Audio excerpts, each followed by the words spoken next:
আমি ছেড়েই দিতে রাজি আছি সুসভ্যতার আলো। আমি চাই না হতে নববঙ্গে নবযুগের চালক।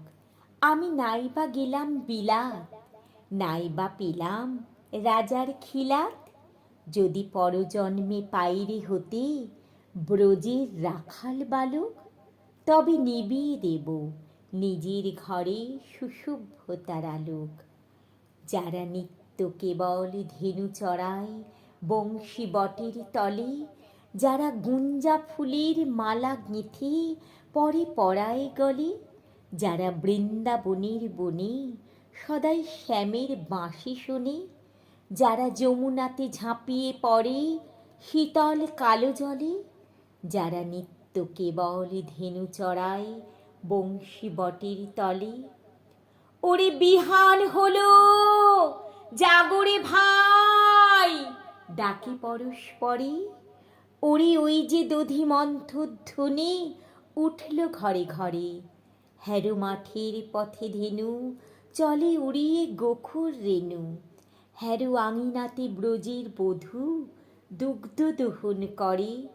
ওরে বিহান হলো, জাগরে ভাই, ডাকে পরস্পরে। ওরে শাওন মেঘের ছায়া পড়ে কালো তমাল মূলে। ওরে এপার ওপার আঁধার হলো কালিন্দীর কূলে। ঘাটে গোপাঙ্গনা ডরে কাঁপে খেয়া তরীর পরে। হ্যারো কুঞ্জ বনে নাচে ময়ূর কলাপখানি তুলে। ওরে শাওন মেঘের ছায়া পড়ে কালো তমাল মূলে। মোরা নবনবীন ফাগুন রাতে নীল নদীর তীরে কোথা যাব চলে অশোক বনে, সিকি পুচ্ছ শিরে। যবে দোলার ফুলরশি দিবে নিপ শাখায় কষি, যবে দক্ষিণ বায়ে বাঁশির ধ্বনি উঠবে আকাশ ঘিরে। মোরা রাখাল মিলে করব মেলা নীল নদীর তীরে। আমি হব না ভাই নববঙ্গে নবযুগের চালক। আমি জ্বালাবো না আধার দেশে সুসভ্যতার আলোক।